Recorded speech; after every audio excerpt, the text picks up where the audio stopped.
makikinig ngayon pagkatapos ng pagbabasa ng ating ina sa Bagong Jerusalem sa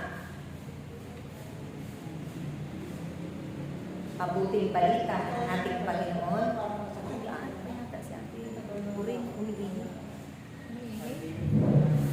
Amen? Amen? Amen? Amen?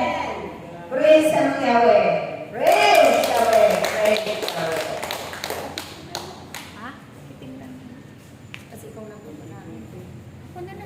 So tayo pagkatapos na sa pagbabasa ng Ebanghelyo sa hapon ito, na ipagkakaloob ng ating ina sa Bagong Jerusalem. Walang nilitibahin ang Gretos. Magsitayo po tayo.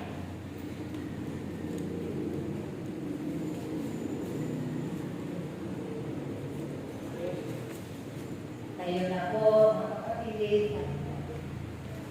Sing hallelujah to the Lord. Sing hallelujah to the Lord. Sing hallelujah. Sing hallelujah. Sing hallelujah to the Lord. Jesus is risen from the dead. Jesus is risen from the dead. Jesus is risen. Jesus is risen. Jesus is risen from the dead. Ang mabuting balita ng ating Panginoon ayon kay San Lucas. Papuri sa iyo, Panginoon. Ang talinghaga tungkol sa babaeng balo at sakto. Isinaysay ni Jesus ang isang talinghaga upang ituro sa kanila na dapat silang manalangin lagi at huwag maginawa. Sa isang lungsod, wika niya, may isang hukom na hindi natatakot sa Diyos at walang taong iginagalang. Sa lungsod din yaon ay may isang babaeng balo na punta ng punta sa hukom at humihingi ng katarungan.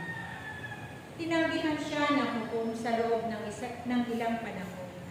Ngunit nang malaunan ay nasabi nito sa sarili, bagamat hindi ako natatakot sa Diyos, ni umagalang kaniluan.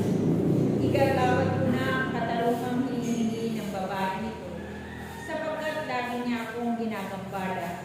Baka pa ako mainis sa kapaparito niya.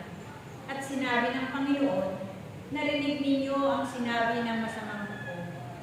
Hindi ipagkakait ng Diyos ang katarungan sa kanyang mga hinirang na dumarating sa kanya araw-gabi. Bagamat tila nagtatagal yun. Sinasabi ko sa inyo, agad niyang igagawad sa kanila ang katarungan. Ngunit pagdating ng anak ng tao sa daigdig na ito, may makikita kaya siyang mga taong nananalig sa kanya? Ito ang mabuting balita ng ating kaligtasan. Pinupuri ka namin, Panginoong Yesu Cristo.